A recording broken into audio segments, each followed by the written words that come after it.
ప్రియ శ్రోతలారా, ఈ రోజున మనం 2 రాజులు 11 అధ్యాయం వినబోతున్నాము. యోవాషు అనే బాలుణ్ణి రాజుగా చేస్తారు. అహాబు యెజెబెలు కథ ముగిసింది. అహాబు సంతతిని యెహూ నాశనం చేశాడు. అయితే అహాబు దంపతులకు పుట్టిన ఒక స్త్రీ వివాహము ద్వారా దక్షిణ రాజ్యమైన యూదాకు వచ్చింది. ఇప్పుడామె దక్షిణాదిలో రాజమాత. ఆమె తన తల్లిదండ్రులను మించింది. తన తల్లి నీచబుద్ధి ఈమెకు సంక్రమించింది. ఈమె భయంకరమైన కార్యాలు చేసింది. 2 రాజులు 11 అధ్యాయం 1 నుండి 7 వచనం వరకు వినండి. అహజ్యా తల్లి అయిన అతల్యా తన కుమారుడు మృతి చెందాడని తెలుసుకొని లేచి రాజకుమారులనందరినీ నాశనం చేసింది. యెహోషబ అనే స్త్రీ యోవాషును మిగతా రాజకుమారులతో కూడా చంపబడకుండా రహస్యంగా తప్పించింది. యెహోషబ ఎవరు? ఈమె అహజ్యా సహోదరి. ఈమె యోవాషును అతని దాదిని పడక గదిలో అతల్యాకు మరుగుగా దాచి ఉంచింది గనుక యోవాషు చంపబడలేదు. అతల్యా దేశాన్ని ఏలుతూ ఉండగా యోవాషు అనే బాలుడు యెహోవా మందిరమందు 6 సంవత్సరాలు దాదితో కూడా దాచబడి ఉన్నాడు. 7వ సంవత్సరము యెహోయాదా అధికారులను పిలువనంపించాడు. వారిని యెహోవా మందిరములోకి తీసుకొని పోయాడు. అక్కడ వారి చేత ప్రమాణము చేయించాడు. వారితో నిబంధన చేశాడు. వారికి రాజకుమారుణ్ణి కనపరిచి వారితో అన్నాడు, మీరు విశ్రాంతి దినమున లోపలికి ప్రవేశించేటప్పుడు 3 భాగములై ఒక భాగము రాజమందిరానికి కావలి కాచేవారై ఉండాలి. ఒక భాగము సూరు గుమ్మము దగ్గర కాపలా కాయాలి. మరో భాగము కాపు కాచే వారి వెనుకటి గుమ్మము వద్ద ఉండాలి. ఈ ప్రకారంగా మందిరాన్ని భద్రపరచడానికి కాచుకొని ఉండాలి. విశ్రాంతి దినమున బయలుదేరే మీరందరిలో 2 భాగములు రాజు దగ్గర యెహోవా మందిరానికి కాపు కాచేవారై ఉండాలి. గమనించాలి, అహజ్యా బ్రతికి ఉన్నంత వరకు అతల్యా తానే రాణిగా వ్యవహరించింది. తన కుమారుణ్ణి అదుపులో పెట్టుకుంది. అతల్యా అచ్చం యెజెబెలు లాంటిదే. ఇప్పుడు అహజ్యా చనిపోయాడు, మనుమడు రాజ్యానికి వస్తాడు. అతల్యాకు అది ఇష్టం లేదు. తన పదవిని పదిలపరుచుకోవడానికి ప్రయాసపడుతున్నది. అందుకే ఆమె దావీదు వంశీకులనందరినీ మట్టుపెట్టింది. ఇది సైతాను కుట్ర. దావీదు వంశంలో యేసుక్రీస్తు పుట్టకుండా ఆ వంశాన్ని నిర్మూలం చేయడానికి అతల్యా పూనుకున్నది. రక్షకుడైన యేసు రాకడకు ఆరంభం నుంచి సైతాను అడ్డుతగులుతూనే ఉన్నాడు. యూదాజాతిని నిర్మూలం చేయడానికి ఎన్నెన్నో కుతంత్రాలు పన్నాడు. ఈజిప్టులో దేవుడు మోషేను కాపాడాడు. యూదులు నాశనం కాకుండా ఈజిప్టును వదిలి వచ్చేశారు. ఎస్తేరు గ్రంథంలో హామాను యూదులను నాశనం చెయ్యాలని చూచాడు గాని అతని ప్రయత్నం విఫలమైంది. ఇప్పుడు అతల్యా దావీదు వంశాన్ని నిర్మూలం చేయడానికి పూనుకుంది. కాని దేవుడు వారి మధ్యలో యోవాషు అనే వారసుణ్ణి కాపాడాడు. అతల్యా సింహాసనమెక్కింది. తన కుమారుడు హత్యగావించబడిన తరువాత కొన్ని సంవత్సరాలు ఆమె పరిపాలన చేసింది. యోవాషు రహస్యంలో పెంచబడుతున్నాడు. యోవాషు 7 సంవత్సరాల వయస్సు గల బాలుడయ్యాడు. యెహోయాదా ఉద్యోగులను అధికారులను పిలువనంపాడు. బాలుడైన యోవాషును పరిచయం చేశాడు. ప్రజలు ఎంతో ఆనందించారు. అతల్యాను సింహాసనం నుండి తొలగించడానికి అందరూ సహకరించారు. విశ్రాంతి దినాన అధికారులందరూ యోవాషు బాలుణ్ణి కాపాడడానికి ఆయుధాలు ధరించి వస్తారు. యోవాషు అతల్యా బారిని పడకుండా కాపాడారు. తన మనుమడు కనపడితే చాలు చంపేయడానికి ఆమె సిద్ధంగా ఉంది. అతల్యా ఈ విషయంలో యెజెబెలులాగే చేసింది. ఈమెకు క్రూరత్వము, సాహసము మెండు. యాజకుడైన యెహోయాదా సైన్యాధిపతులకు ఆజ్ఞాపించాడు, యెహోవా మందిరమందు ఆమెను చంపకూడదు. పంక్తుల బయటికి ఆమెను వెళ్ళగొట్టండి. ఆమె పక్షపు వారిని ఖడ్గము చేత చంపండి. రాజమందిరములోనికి గుర్రములు వచ్చే మార్గమున ఆమెకు దారి ఇచ్చారు. ఆమె వెళ్ళిపోగా వారు ఆమెను అక్కడే పట్టుకొని చంపారు. అప్పుడు యెహోయాదా జనుల చేత యెహోవా పేరట రాజుతో జనులతో నిబంధన చేయించాడు. జనులందరూ బయలుగుడికి పోయి దానిని పడగొట్టి దాని బలిపీఠాలను ప్రతిమలను చిన్నాభిన్నములు చేసి బయలు యాజకుడైన మత్తానును బలిపీఠముల ముందర చంపేశారు. యెహోయాదా మందిరాన్ని కాచుకోవడానికి మనుష్యులను నియమించాడు. అందరూ వచ్చి రాజును తీసుకొని కాపలా వారి గుమ్మపు మార్గాన రాజనగరుకు రాగా రాజు సింహాసనం మీద ఆసీనుడయ్యాడు. రాజనగరు దగ్గర అతల్యాను ఖడ్గముతో చంపిన తరువాత దేశపు జనులందరూ సంతోషించారు. పట్టణం నిమ్మళంగా ఉంది.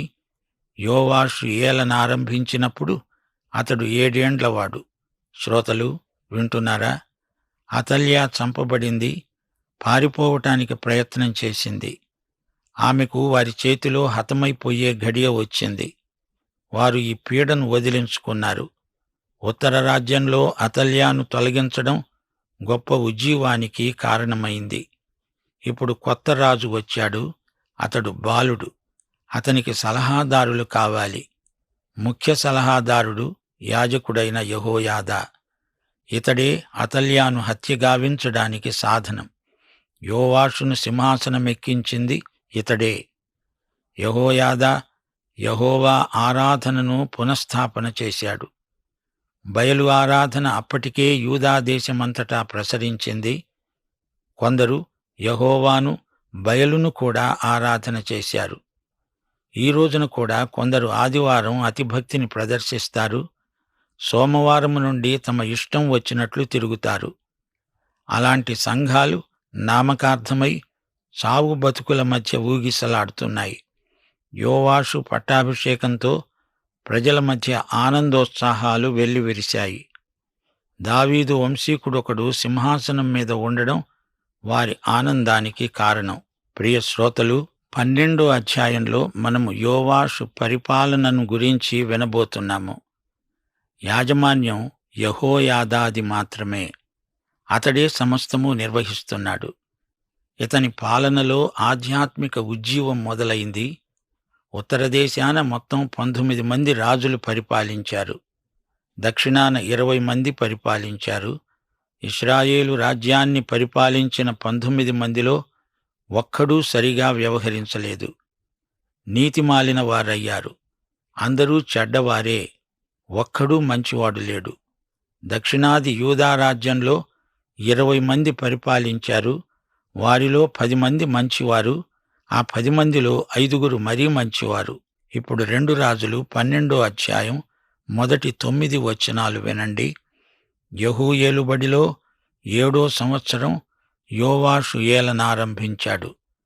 యెరూషలేములో 40 సంవత్సరాలు ఏలాడు. అతని తల్లి జిబ్యా. యెహోయాదా యోవాషుకు బుద్ధి నేర్పేవాడు. యోవాషు యెహోవా దృష్టికి అనుకూలముగానే ప్రవర్తించాడు. అయితే ఉన్నత స్థలాలు కొట్టివేయబడలేదు. అక్కడ ఇంకా బలులర్పిస్తూ ధూపం వేస్తూనే ఉన్నారు. యోవాషు యాజకులను పిలిపించి ఆజ్ఞ ఇస్తూ అన్నాడు, యాజకులలో ఒక్కొక్కడు తనకు నెలవైన వారి వద్ద ద్రవ్యం వసూలు చేయాలి. ప్రతిష్ఠిత వస్తువుల విలువ అంతా జమ చెయ్యాలి.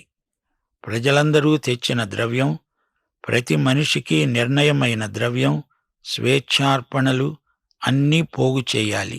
ఆ ద్రవ్యాన్ని వెచ్చించి మందిరంలోని శిథిలమైన భాగాలు మరమ్మతు చేయించాలి. అయితే 23 ఏండ్లు మరమ్మతు ఏమీ జరిగి ఉండలేదు. యోవాషు యాజకులందరినీ యెహోయాదాను కూడా పిలువనంపి వారితో మాట్లాడాడు. మందిరంలో శిథిలమైన స్థలాలను మీరెందుకు బాగు చేయలేదు? ఇక మీ పరిచయస్తుల దగ్గర ద్రవ్యం వసూలు చేయవద్దు. అంతకు ముందు మందిరం మరమ్మతు కోసం మీరు పోగు చేసిన ద్రవ్యాన్ని తెచ్చి అప్పగించండి. శిథిలమైన చోట్లను బాగుచేయాలంటే అది మా వశంలో లేదు గనుక మేము జనుల వద్ద ద్రవ్యం ఇక తీసుకునేది లేదు అన్నారు వారు. అప్పుడు యెహోయాదా ఒక పెట్టెను తెచ్చి బలిపీఠము దగ్గరగా ప్రవేశ ద్వారము వద్ద ఉంచాడు. ద్వారపాలకులైన యాజకులు తెచ్చిన ద్రవ్యమంతా బెజ్జం ఉన్న ఆ పెట్టెలో వేశారు. గమనించాలి, యోవాషు తన 7వ ఏట సింహాసనమెక్కాడు. తన 47వ సంవత్సరం వరకు పరిపాలించాడు. అతని తల్లి పేరు జిబ్యా. ఈమె బెయేర్షెబా ప్రాంతీయురాలు. ఈ గ్రంథంలో ఆయా వ్యక్తుల తల్లుల పేర్లు చెప్పబడినవి. ఎందుకనగా పిల్లల మీద తల్లుల ప్రభావం ఎంతో బలమైనది. యాజకుడైన యెహోయాదా రాజుకు దేవుని వాక్యం బాగా నేర్పాడు. దేవుని వాక్యమెరిగిన వారు పరిపాలకులైతే ఆ దేశం ఎంతో ధన్యమైనది. దేవుణ్ణి ఎరిగిన పరిపాలకులు ప్రజలకు ఎంతో మేలు చేయగలరు. ఇందులో ఇసుమంత కూడా సందేహం లేదు. నేడు మన నాయకులకు దేవుని వాక్యం తెలిసి ఉండడం ఎంతో అవసరమని వేరే చెప్పనక్కర్లేదు. దేశంలో ఎంత ఉజ్జీవం వచ్చినా కొందరు మార్పులేని జీవితాలను వెళ్లబుచ్చేవారున్నారు. యాజకులలో కూడా మారు మనస్సు లేని వారు కొందరున్నారు. దేవమందిరంలో శిథిలమైన భాగాలు మరమ్మతు లేకుండా అలాగే ఉండిపోయాయి. మరమ్మతు కోసం వసూలు చేసిన ద్రవ్యాన్ని దానికి దీనికి ఏవేవో చిల్లర పనులకు వాడుకున్నారు. యోవాషు ఈ లోపాన్ని సరిదిద్దాడు. ఈ రోజున కూడా చాలా సంఘాలలో ఇదే తంతు కొనసాగుతున్నది. బీద విధవరాండ్ర కానుకలు దుర్వినియోగమవుతున్నాయి. మంచి వ్యవహార దక్షత గలవారిని సంఘంలో ఖజానాదారుగా నియమిస్తే మంచిదే గాని అతడు ఆధ్యాత్మిక వ్యక్తి అవునా కాదా అని ముందుగా చూడాలి. యోవాషు చేసిన ఏర్పాటు ఎలా ఉందో చూడండి. ఒక కానుక పెట్టె చేయించాడు. దానికి పైగా ఒక బెజ్జం చేశాడు. ఆ పెట్టెకు తాళం వేరే ఉంటుంది. కానుకలు ఆ బెజ్జంలో గుండా పెట్టెలో వెయ్యాలి. యోవాషు కానుక పెట్టె నమూనా నేటి వరకు అనేక సంఘాలలో వాడుకలో ఉన్నది. ఈ కానుక పెట్టె విధానం కనిపెట్టినవాడు యోవాషు. అతని సృజనాత్మక విధానానికి అతనికెంతో కృతజ్ఞులం. 17వ వచనం నుండి, కానుక పెట్టె నిండినప్పుడు అనుమతి పొందిన అధికారులు దానిని తీసి సంచులలో వేశారు. ఆ ద్రవ్యాన్ని పనిచేసే వారికి అప్పగించారు. ఆ ద్రవ్యంతో పనివారు కావలసిన సామాను కొని తెచ్చి అవసరమైన మరమ్మతు పనులు చేయించారు. ఈ విధంగా యెహోవా మందిరము బాగు చేయబడింది. ఈ డబ్బు వాడినవారు ఎంతో నమ్మకమైనవారు, విశ్వసనీయులు. అపరాధ బలులు, పాప పరిహార బలులు జరిగించినప్పుడు వచ్చిన కానుకలు యాజకులే తీసుకున్నారు. సిరియా రాజైన హజాయేలు గాతు పట్టణం మీదికి పోయి యుద్ధము చేసి దానిని పట్టుకొన్న తరువాత అతడు యెరూషలేము మీదికి రాదలంచి ఉండగా యూదా రాజైన యోవాషు ప్రతిష్ఠిత వస్తువులన్నిటినీ, దేవుని మందిరములో రాజనగరులో ఉన్న బంగారమంతటినీ తీసుకొని సిరియా రాజైన హజాయేలుకు పంపాడు. అప్పుడతడు అది తీసుకొని యెరూషలేము నుండి తిరిగిపోయాడు. యూదారాజుల గ్రంథంలో ఈ చర్యలన్నీ రాయబడి ఉన్నాయి. అతని సేవకులు లేచి కుట్రచేసి సిల్లా నగరానికి పోయే తోవలో మిల్లో అనే నగరునందు యోవాషును చంపారు. యోజాకారు, యెహోజాబాదు అనే సేవకులు అతని మీద పడి అతణ్ణి హత్య చేశారు. జనులు దావీదుపురమందు అతని పితరుల సమాధిలో అతణ్ణి పాతిపెట్టారు. అతని కుమారుడైన అహజ్యా అతనికి మారుగా రాజయ్యాడు. ప్రియశ్రోతలు వింటున్నారా?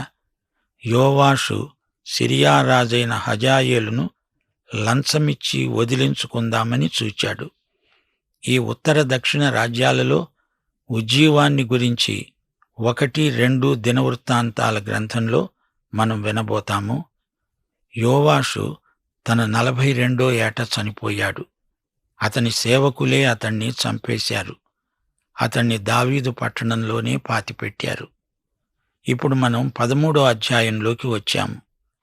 ఈ అధ్యాయంలో ఎలీషా చేసిన మరిన్ని గొప్ప కార్యాలను మనం వింటాము. రాజులకు, పరిపాలకులకు ఈ అధ్యాయంలో ఎన్నో నీతి పాఠాలు దొరుకుతాయి. ఇశ్రాయేలు, యూదా అనే రెండు రాజ్యాలను గురించిన చరిత్ర మనం వినబోతున్నాము. ఉత్తరాన 10 గోత్రాలు ఇశ్రాయేలు రాజ్యం, దక్షిణాన యూదా, బెన్యామీను గోత్రాలు కలిసి యూదా రాజ్యం. దక్షిణాన దావీదు వంశం రాజ్యమేలింది. ఇదే వంశం కొత్త నిబంధనలో యేసుక్రీస్తు పుట్టుక వరకు కొనసాగుతుంది. 13వ అధ్యాయంలో యెహోయాహాజు ఇశ్రాయేలుకు రాజయ్యాడు. ఇతడు యెహూ కుమారుడు. 17 సంవత్సరాలు ఇతడు రాజ్యమేలాడు. యెరోబాము దారే ఇతని దారి. అతని అడుగుజాడల్లోనే ఇతడు నడిచాడు. యెహోయాహాజు తరహా అంతా యెరోబాముదే.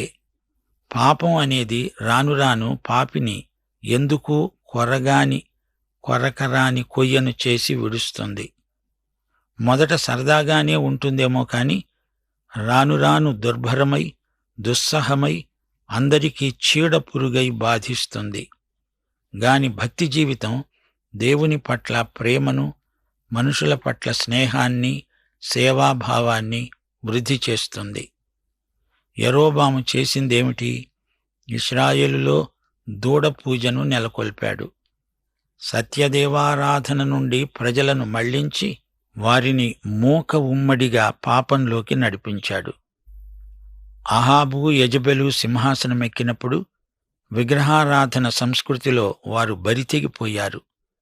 బయలును బహిరంగంగా పూజించడం మొదలెట్టారు. యెహోయాహాజు తన తండ్రిలాగా ఉన్నాడు, కొంతవరకు మేలే. బయలు పూజకు సాహసించినవాడు కాడు. అహాబు, యెజెబెలు కంటే చాలా నయం. అయితే యెరోబాము చాలు ఇతనికి వచ్చింది, అది బాగాలేదు. మొదటి వచనం, యెహోయాహాజు ఇశ్రాయేలును 15 సంవత్సరాలు ఏలాడు. షోమ్రోను రాజధాని. యెరోబాములాగే జీవించి యెహోవా దృష్టికి చెడుతనం జరిగించాడు. ఇశ్రాయేలు పాపానికి శిక్షగా దేవుడు సిరియా దండయాత్రను అనుమతించాడు. యెహోవా కోపము ఇశ్రాయేలుపై రగులుకున్నది. ఇశ్రాయేలు వారిని సిరియాకు అప్పగించాడు. యెహోయాహాజు యెహోవాను వేడుకున్నాడు. దేవుడు ఇశ్రాయేలు వారిని కనికరించాడు. సిరియారాజు చేత బాధ నొందిన ఇశ్రాయేలు వారిని చూచి దేవుడు అతని మనవి అంగీకరించాడు. యెహోవా ఇశ్రాయేలు వారికి ఒక రక్షకుణ్ణి అనుగ్రహించాడు. చూచారా దేవుడు ఎంత కనికరము గలవాడో!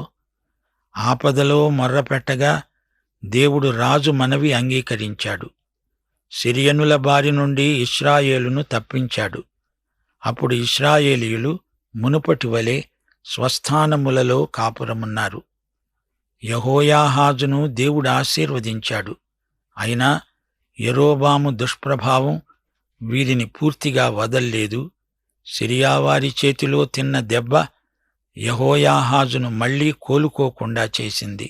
సిరియావారు యెహోయాహాజు బలగాన్ని దుళ్లకొట్టిన ధూళిలాగా నాశనం చేసి విడిచారు.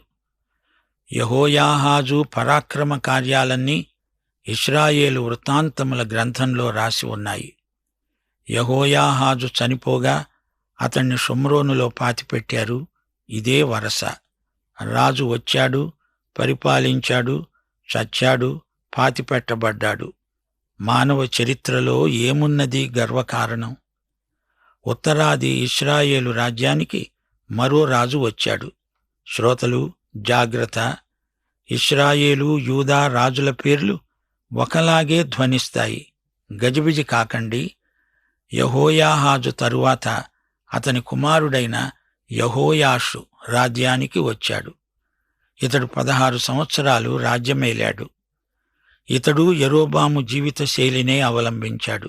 ఇదే వరవడి. ఇతని చరిత్ర కూడా గ్రంథం చేయబడింది. సరే, ఇప్పుడు ఎలీషా సంగతి చూడండి. అతనికి జబ్బు చేసింది. చనిపోవడానికి సిద్ధంగా ఉన్నాడు.